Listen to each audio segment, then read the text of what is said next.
नमस्कार। स्वर्णिम मध्य प्रदेश छत्तीसगढ़ में आपका स्वागत है। मैं हूं आपके साथ प्रियंका तिवारी। शुरुआत करेंगे इस खास बुलेटिन की।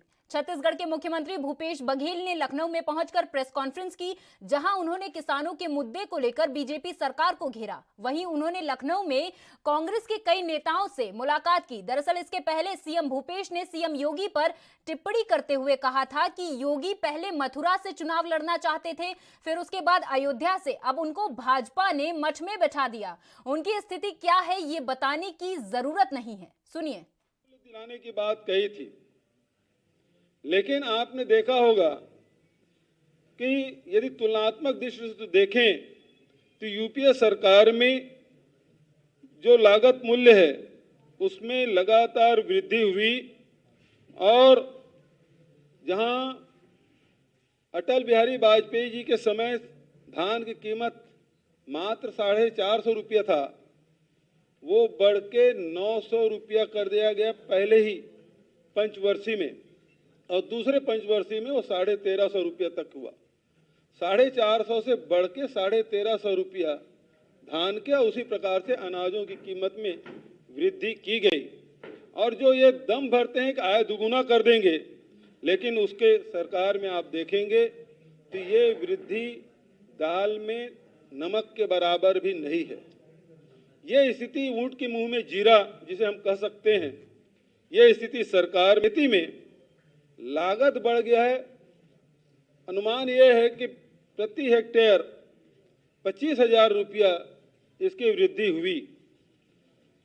और तो और जिस जीएसटी का ये दम भरते हैं, वन नेशन वन टैक्स, वो कपड़े जूते से लेकर कृषि यंत्रों पर, आज तक के कृषि यंत्रों पर कभी टैक्स नहीं लगा था। ट्रैक्टर में भी 18% टैक्स लगाया गया। उसी प्रकार से कृषि यंत्रों पर टैक्स लगाया गया। रासायनिक जो दवाइयां हैं उस पे भी टैक्स लगाया गया। पहली बार इस देश में किसानों पर टैक्स लादा गया। और वहीं तक कि नहीं, बल्कि जो डीजल और पेट्रोल के भाव लगातार जो बढ़ रहे हैं, उसका प्रभाव निश्चित रूप से कृषि उत्पाद पे पड़ रहा है। उत्तर प्रदेश में गाय के नाम से खूब राजनीति हुई। बहुत सारे प्रदेशों में गाय के नाम से राजनीति हुई। लोग मवेशी रखना बंद कर दिए। मवेशियों के क्रय विक्रय में भी अब लोग मवेशी बाजार में जाना बंद कर दिए। मवेशी बाजार लगना बंद हो गया। और ऐसी स्थिति में जानवर खुले में घूम रहे हैं, और जिसका खामियाजा किसानों को उठाना पड़ रहा है। उत्तर प्रदेश के किसान या तो फेंसिंग कर रहे हैं या रत जगह करके अपने फसल को रखवाली कर रहे हैं, और इसके कारण से भी कृषि लागत में जबरदस्त वृद्धि हुई है और फसल बचाने में किसान अब नाकाम होते जा रहे हैं। उसका सीधा असर उत्पादन पे पड़ रहा है। और आज देख रहे हैं कि गौशाला खोल के सरकारी अनुदान देने के कारण से हम देखते हैं कि गौशाला में तो गायें मर रही है, दुबली होती जा रही हैं, लेकिन गौशाला चलाने वाले मोटे जरूर होते जा रहे हैं। उनके स्वास्थ्य में सुधार जरूर हो रहा है। किसान पूरे देश में आंदोलन कर रहे हैं कि एमएसपी में उनके अनाज खरीदे जाएं, चाहे वो गेहूं हो, चाहे वो धान हो, चाहे चना हो, चाहे तुअर हो, कोई भी प्रकार के फसल आज ये समर्थन मूल्य में खरीदी कहीं नहीं हो रही है। बाजार में भी नहीं हो रहा है, ना सरकार कर रही। एक दौर था जब इस देश में देश की जनसंख्या कम थी, उसके बावजूद भी कृषि उत्पादन उससे भी अधिक कम था, और इस कारण से अनाज की भारी कमी हुई। और उस समय 70 के दशक में इंदिरा जी ने आह्वान किया था किसानों से, और हरित क्रांति अभियान उन्होंने चलाया। तो इंदिरा जी और देश के किसानों ने मिलकर अनाज के मामले में देश को आत्मनिर्भर किया। और ये अन्नदाता इतना मेहनत किए कि आज 130-135 करोड़ की जनसंख्या वाले देश में यदि 3 साल भी सूखा पड़ जाए तो 3 साल के लिए देश में अनाज पर्याप्त। राजधानी भोपाल में मुख्यमंत्री शिवराज सिंह चौहान ने तुलसीनगर स्थित आरोग्य भारती कार्यालय में कुपोषण अभियान कार्यक्रम के तहत बच्चों के लिए इम्यूनिटी बूस्टर माने गए स्वर्ण प्राशन प्रदान किया। उन्होंने बच्चों को स्वर्ण रसायन की 2 बूंद पिलाई। तो भीमबेटका की जो गुफाएं हैं उन्हीं की आयु लगभग 35,000 साल पुरानी, उस समय के शैल चित्र वहां अंकित है। और अभी एक दिन में गया था सतपुड़ा रिजर्व, टाइगर रिजर्व में, जगह जगह इतनी गुफाएं हैं जो भीमबेटका से भी पुरानी, हजारों साल पुराना इतिहास हमारा, बहुत समृद्ध इतिहास है, जिसमें कोशिश ये हुई है कि मनुष्य एक सुखी और संपूर्ण जीवन कैसे जिए। हमेशा ये चिंता की कि मनुष्य को सुखी रखना तो शरीर निरोग रहे, स्वस्थ रहे। भगवान धन्वंतरी जी को हमने प्रणाम किया है। अगर शरीर बीमार हो जाए तब इलाज करें, इसकी जरूरत नहीं है। कोशिश ये हो कि हम बीमारी ना हो। इसलिए 16 संस्कारों में से एक स्वर्ण प्राशन संस्कार हमने भी, तो बच्चे कुपोषित ना हो, स्वस्थ हो, रोग प्रतिरोधक क्षमता उनमें विकसित हो, इसकी कल्पना आज नहीं हजारों साल पहले भारत ने की। मैं आरोग्य भारती का ऋणी हूं, आभारी हूं और धन्यवाद देना चाहता हूं कि उन परंपराओं को आगे बढ़ाने का महायज्ञ उन्होंने हाथ में लिया है। जैसे रोग प्रतिरोधक टीके लगते हैं, जैसे पल्स पोलियो अभियान है, पोलियो से मुक्ति के लिए, और आजकल कोरोना के भी टीका लग रहे हैं। ये भारत में पहले से व्यवस्था थी। केंद्रीय वित्त मंत्री की अध्यक्षता में आयोजित बजट पूर्व बैठक में छत्तीसगढ़ के मुख्यमंत्री भूपेश बघेल ने आम बजट को लेकर राज्य की उम्मीदें और प्रस्ताव रखे। विज्ञान भवन में आयोजित इस बैठक में मुख्यमंत्री बघेल ने जीएसटी क्षतिपूर्ति की भरपाई, कोल उत्खनन पर केंद्र के पास जमा राशि 4,140 करोड़ छत्तीसगढ़ को शीघ्र देने और नक्सल उन्मूलन के लिए तैनात केंद्रीय सुरक्षा बलों पर किए 15,000 करोड़ के व्यय की प्रतिपूर्ति की मांग की। बैठक में केंद्रीय वित्त मंत्री निर्मला सीतारमण के साथ ही राज्यों के वित्त मंत्री भी शामिल रहे। मीटिंग में मुख्यमंत्री बघेल ने कहा कि कोविड-19 के कारण आर्थिक गतिविधियों के बाधित होने से राज्यों के अर्थव्यवस्था पर गंभीर प्रभाव पड़ा है।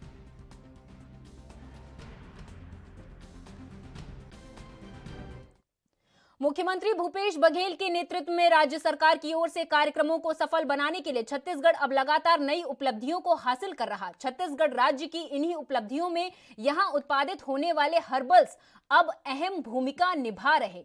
एक ओर जहां सरकारी प्रयासों से स्थानीय बाजार समेत देश दुनिया के दूसरे कोनों तक पहुंच रहे छत्तीसगढ़ के हर्बल्स रिकॉर्ड कायम करने की ओर हैं, वहीं दूसरी ओर छत्तीसगढ़ अब हर्बल स्टेट बनने की ओर भी कदम बढ़ा रहा।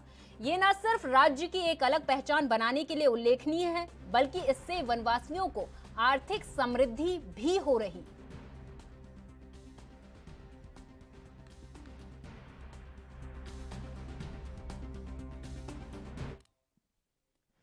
पौधरोपण की मुहिम को आगे बढ़ाते हुए मध्य प्रदेश के मुख्यमंत्री शिवराज सिंह चौहान ने नई दिल्ली स्थित एनडीएमसी पार्क में नींबू का पौधा रोपा और धरा को समृद्ध बनाने की अपील की। दरअसल सीएम शिवराज सिंह चौहान ने पौधरोपण के जरिए लोगों को पर्यावरण बचाने का मैसेज दिया। सीएम जब भी पौधा लगाते हैं, आम लोगों से यही अपील करते हैं कि वो भी पौधे जरूर लगाएं।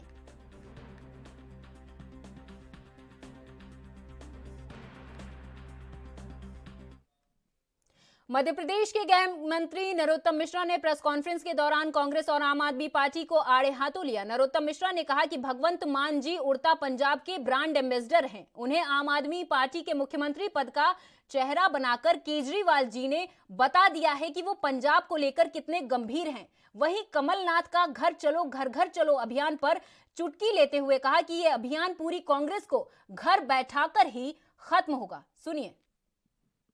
पंजाब के ब्रांड एम्बेसडर हैं भगवंत मान जी, जो इससे साबित हो गया है कि केजरीवाल जी पंजाब को लेकर कितने गंभीर हैं। बैठ के ही कर सकते हैं, वो गांव जा नहीं सकते हैं।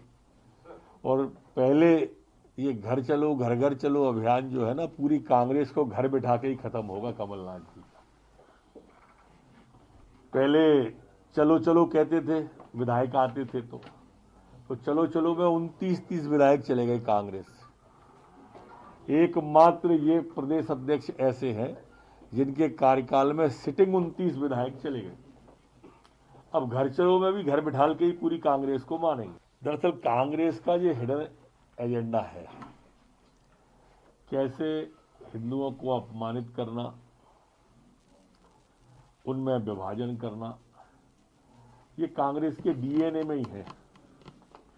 आप उनके पिछले बयान देखो, सलमान खुर्शीद का हिंदुत्व की तुलना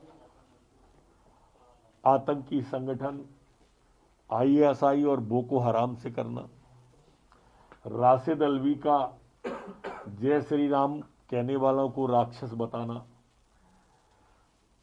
कांग्रेस ने स्वयं ने भगवान राम काल्पनिक है, राम सेतु पर हलफनामा सुप्रीम कोर्ट में दिया था। भगवा आतंकवाद का शब्द कांग्रेस ने पैदा किया था। और अभी अभी ताजा हिंदू और हिंदुत्व के नाम पर राहुल गांधी जी ने जिस तरह से बांटा है, उससे ये स्पष्ट हो जाता है कि कांग्रेस का ये छुपा हुआ एजेंडा है और उसने इसी तरह का ये काम समर्थन लेके किया है।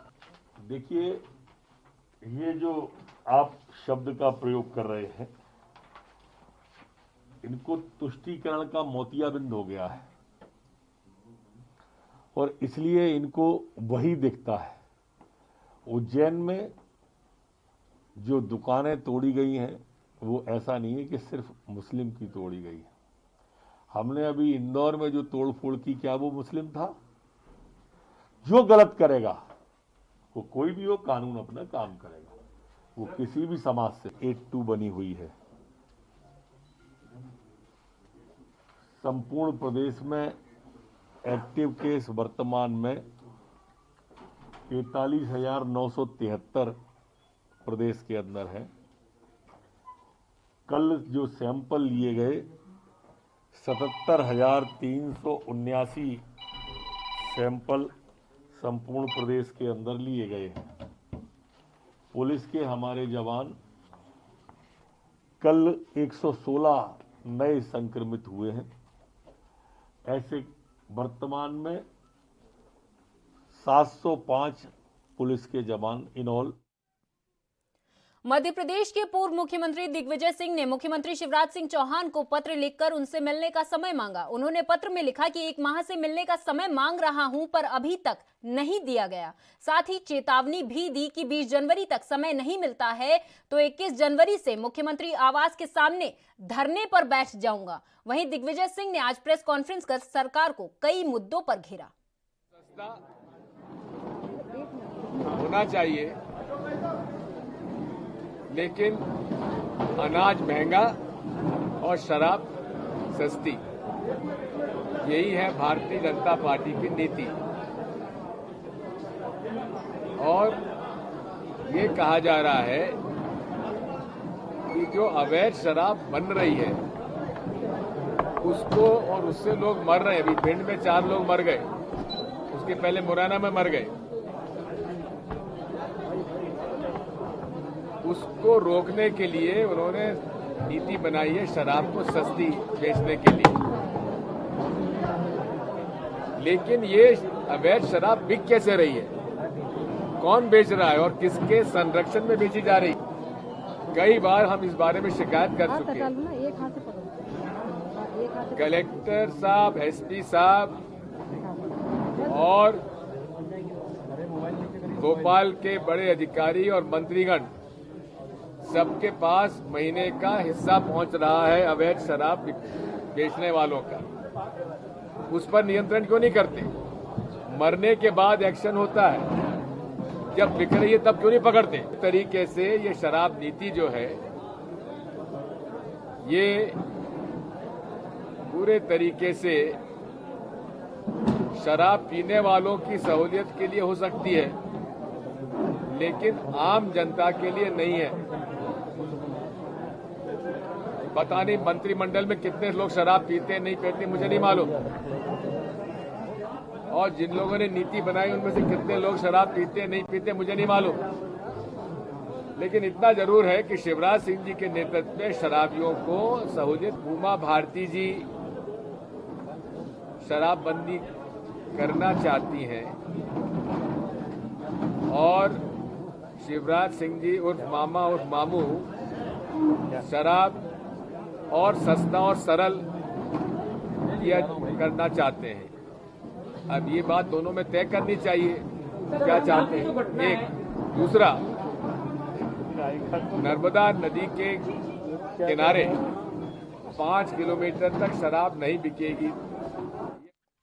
भारतीय जनता पार्टी द्वारा कुशाभाऊ ठाकरे की जन्म शताब्दी वर्ष के उपलक्ष्य में संगठन पर्व के तहत बूथ विस्तारक योजना प्रारंभ की गई, जिसमें बीजेपी के सभी मुख्य नेता 20,000 कार्यकर्ता इस कार्यक्रम के 10 दिन में प्रदेश के 65,000 ग्रामीण और शहरी बूथ पर जाने वाले हैं और वह जन जन को बीजेपी द्वारा बनाई गई ऐप संगठन से जोड़ेंगे।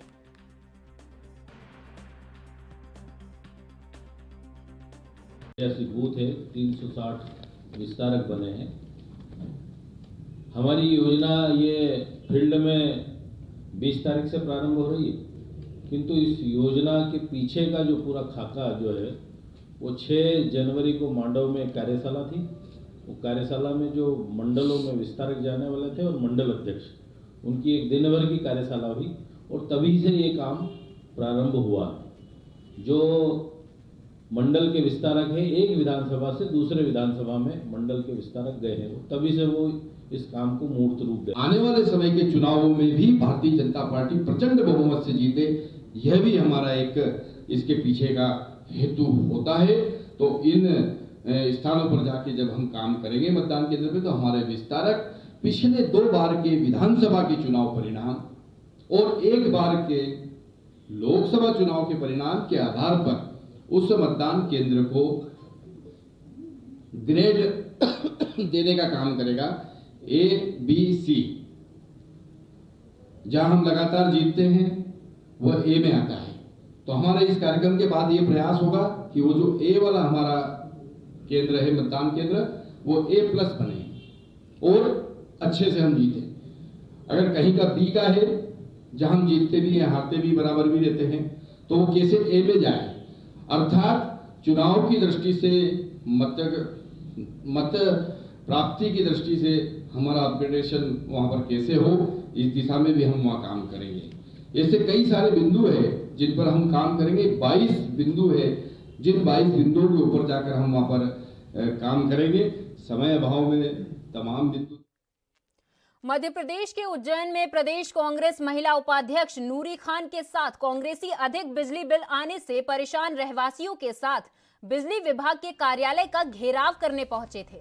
हाथों में लगभग 1000 बिजली बिल की कॉपी बिल लिए नूरी करीब आधे घंटे तक बिजली दफ्तर के बाहर धरना देती रही। नूरी खान ने कहा कि सबसे पहले तो जो कोरोना काल के बिजली बिल हैं, प्रदेश सरकार उसे माफ करे। तो आंदोलन करना पड़ा, क्या कारण?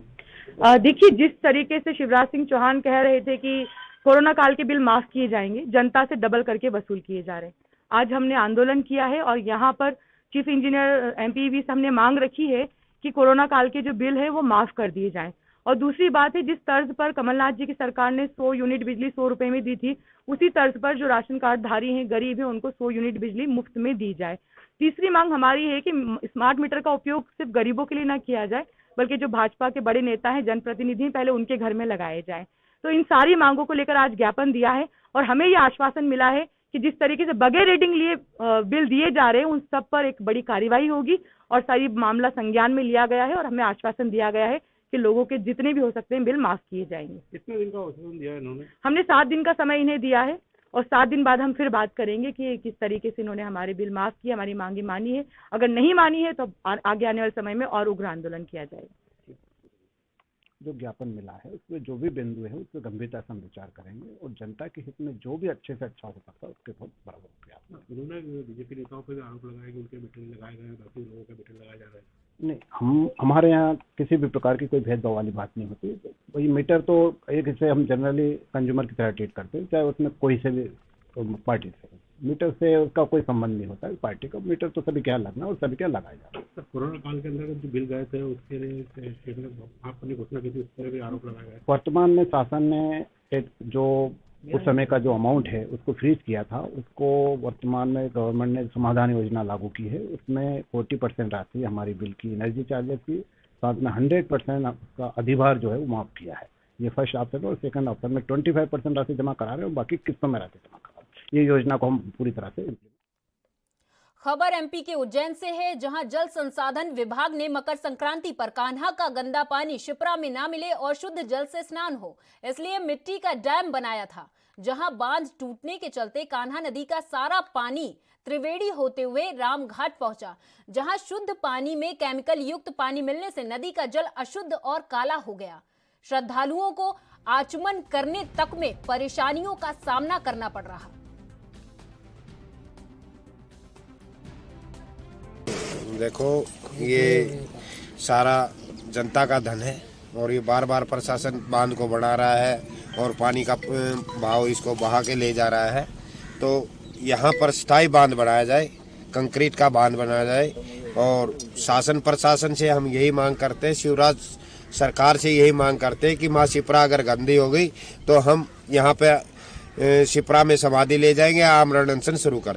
देखिए, जो कान्हा नदी पे कच्चा बांध बनाया गया था उसका उद्देश्य बिल्कुल क्लियर है। उसका उद्देश्य मात्र मकर संक्रांति पर पानी को साफ आने देना था। मकर संक्रांति तक कान्हा नदी के पानी को वहाँ पर रोकना था, क्योंकि जो पीछे से कान्हा नदी का पानी आ रहा है और जो कान डाइवर्जन है उतनी उसमें मात्रा जो है नहीं छोड़ी जा पा रही है। इसलिए तो निश्चित है कि वहाँ पर भले ही हम लोग पक्का बनाएं या कच्चा बनाएं, उसके ऊपर से ओवरटॉप करेगा ही, पानी निश्चित रूप से ऊपर से बहेगा। तो सेम चीज़ इस बार भी हुई, वो भी मकर संक्रांति को दृष्टिगत रखते हमने किया था। उसके बाद जो है पानी ओवरटॉप हुआ है।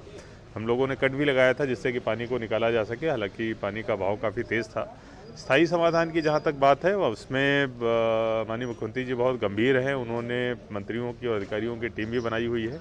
एक हम लोग पक्का जो स्टॉप डैम है वो तो बनाएंगे ही, लेकिन वो भी एक तात्कालिक समाधान होगा, क्योंकि जब भी पानी ज़्यादा बढ़ेगा ऊपर से जाएगा। इसके साथ साथ पीछे के उज्जैन जिले की घटिया के महाविद्यालय के प्रिंसिपल डॉक्टर शेखर मेदमवार के साथ सहायक प्रोफेसर ब्रह्मदीप अलुने की प्रिंसिपल कक्ष में मारपीट की पूरी घटना सीसीटीवी में कैद हो गई। फुटेज में सहायक प्रोफेसर पहले प्रिंसिपल से बहस कर रहे और अचानक उत्तेजित होकर प्रिंसिपल पर हमला बोल देते हैं। प्रिंसिपल मेदमवार कुछ समझ पाते उसके पहले ही वो हमले का शिकार हो जाते हैं।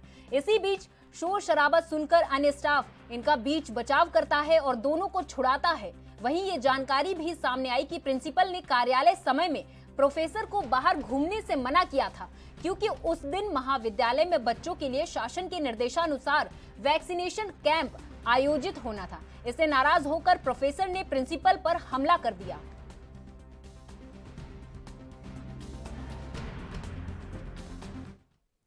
सात जनवरी 2021 को उत्तराखंड के चमोली में आई प्राकृतिक आपदा के चलते तपोवन में काम कर रहे लगभग 168 मजदूर लापता हो गए थे, जिसमें से उत्तराखंड सरकार ने रेस्क्यू कर 38 शवों को बरामद कर लिया था। वहीं इस प्राकृतिक आपदा में शिवपुरी जिले की नरवर का मजदूर राकेश नरवरिया भी लापता हो गया था, जिसका शव आज तक नहीं मिल पाया है। उत्तराखंड सरकार राकेश के शव को तलाशने में नाकामयाब रही थी। शव न मिल पाने की वजह से आज तक राकेश के मृत्यु सर्टिफिकेट के लिए उसकी पत्नी दर दर भटक रही है। कलेक्टर कार्यालय पहुंची राकेश की पत्नी ने बताया कि उसके पति का आज तक मृत्यु प्रमाण पत्र नहीं बना पाया, जिसके कारण उसे मिलने वाली राहत राशि भी नहीं मिल सकी। ऐसे में उसे अपने 3 छोटे छोटे बच्चों का भरण पोषण करने में परेशानियों का सामना करना पड़ रहा।